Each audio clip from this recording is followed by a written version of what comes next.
All right, let's quickly move on the show this morning. We have the pleasure of having someone on set with us who is unique. He's a cyclist, but a very unique one at that. And you'll be hearing him talk about all the things that he's involved in. But first, let me quickly introduce to you Benjamin Chukwu. It's a pleasure to have you with us this morning. It's good to be here. All right, but you know, I said you're a unique cyclist. You know, people are used to cyclists doing things for the prize money, but you seem to be doing yours to promote good causes. Can you tell us the motivation behind all of this? Oh, I love cycling, and I love tourism. Okay. And I call myself a cycling tourist, an adventure cyclist. And I am being motivated when I see, each time I see these things are cycling, which is very common in Europe and America.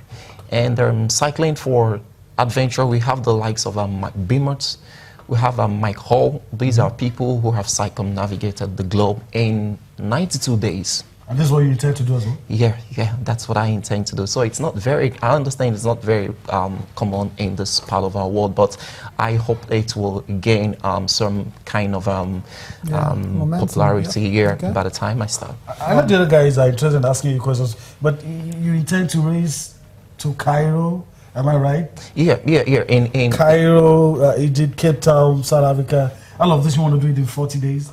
Yeah, in 40 days. It's called a race across Africa. It's actually a Guinness. It's actually a Guinness record that I wish to break, which was set last year by a Scottish adventurer, McBeamers. He did that in a record of 42 days. 42 days, yeah. Yeah. Know about that. Now, you cycled from Imo State to Lagos in 3 days. Yes. Okay, this is wonderful now because you're starting another tour of Nigeria. This one is going to cover about 10,000 kilometers. So tell us more about that one.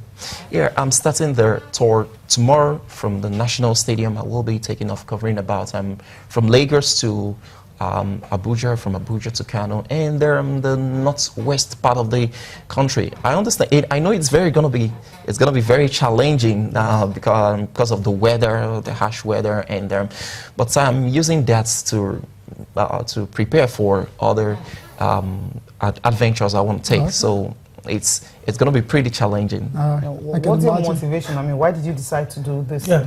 Okay, I'm using this as a vehicle to raise awareness against child labor and child abuse and child violence, which is something that is very rampant and very common in not just only Nigeria but in Africa.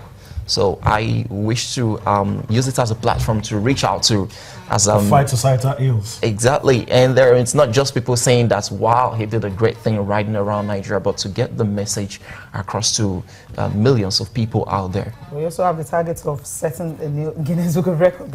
Yeah. On the minds of everyone seated right next to you will be the question that, what's in it for you? Is it lucrative? I mean, what's in it for you? Apart from this things that you've said. Okay, it's fun. Okay. It's challenging.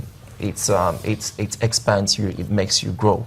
You get to you have new experiences, and you meet new people. You meet cultures, and it's a life. It's a lifetime experience. I'll put it that way. Okay. Yeah. So, do you intend to raise funds during this particular trip? Yes, but for now, I've not set up a platform for that. But I intend to do that subsequently. Okay. So then, how do you intend to create the awareness you're talking about the violence against children? How do you go about it? Promote child education and all that. Okay, I've been using platforms like this. I've been using the media. They've been very supportive. Reaching out to, helping me to reach out to people, the social media, the television, the radio, the print media, and others. Okay, doing that now. After this one, that's when you intend to start the one race across Africa. Yeah, a so race. when do you want to do that? Yeah, I hope to do that in the middle of this year. So, but I'm using almost this in the middle of the year, June. Yeah. So, yeah, we're almost there. Yeah. That's I'm saying between June and Okay. July, I will be Okay, doing July, okay. that year. Okay. Okay. Yeah, Cecilia and Yemi, we had Benjamin as well. We had someone, Omar Lokwe, do something similar. That was With his on a feet? motorcycle, actually. Yeah, motorcycle. Okay, Omar motorcycle. Lokwe. I mean, you'll be doing yours on a bicycle. So I imagine it's going to be physically, demanding and challenging. Like, how ready are you? Like, have you done any kind of special training or preparations for this undertaking? Yeah, I do. I usually use the gym to know the distance I do cover per hour. Wow. I do up to 200 kilometers in a day. Okay. And yeah, I do up to 200 kilometers in a day, and I hope to improve on that, because the guy that actually did the race across Africa was doing a whopping 300 kilometers Wow. per day. So it's Can you take us through these pictures that we're seeing right now? Where exactly are you Okay. in these pictures? okay. This head bridge in Onitsha when I was coming to Lagos, when I was racing to Lagos. So that's the picture there. So head bridge in Okay. Onitsha. Yeah. Yeah, And- then and, this is the bypass, Lagos Benin Express. Wow. And And obviously, it looks like you're just by yourself. You just do the traveling by yourself. Oh yeah. No team around you, no medics, nothing. Yeah, I usually carry some of my first aid First in my aid. bag. No, but no team for now. I have usually adventure cycling. It's something that you have to prepare yourself, because people can be following you around. I have a friend.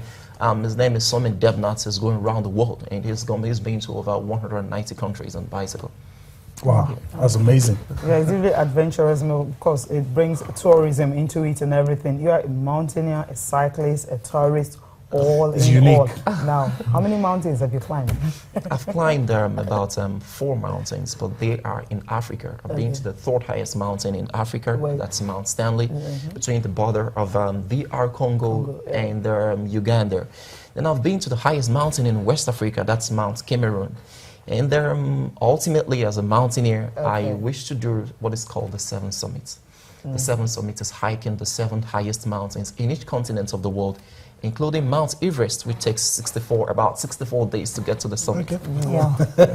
You're going to need a lot of I always want to be able to make up Mount Kilimanjaro. Before we let you go, all of this, something was ringing in my head, and I'm very sure our viewers would like to know, what about safety concerns? I mean, you do all of this, mountains, cycling, especially here in Nigeria, where we don't obey traffic laws and stuff.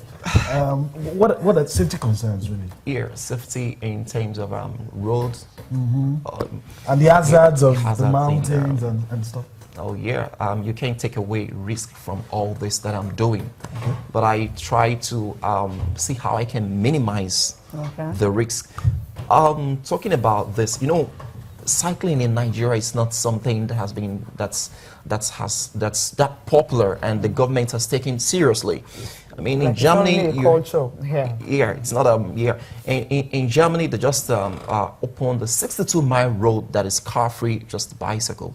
And in Nigeria here, this is a place where people don't normally have respects, for people going on cycle. They think you are not supposed to be seen on the major road. So I know that those challenges are there, but it's part of the adventure. But I take so much caution with. Okay. Well, Benjamin Chukwu, thank you so much for coming on the program. It's good to be here, and I hope to come back here after my tour. Definitely, and of course, make sure you bring that Guinness. We'll be simple. Okay, you're right.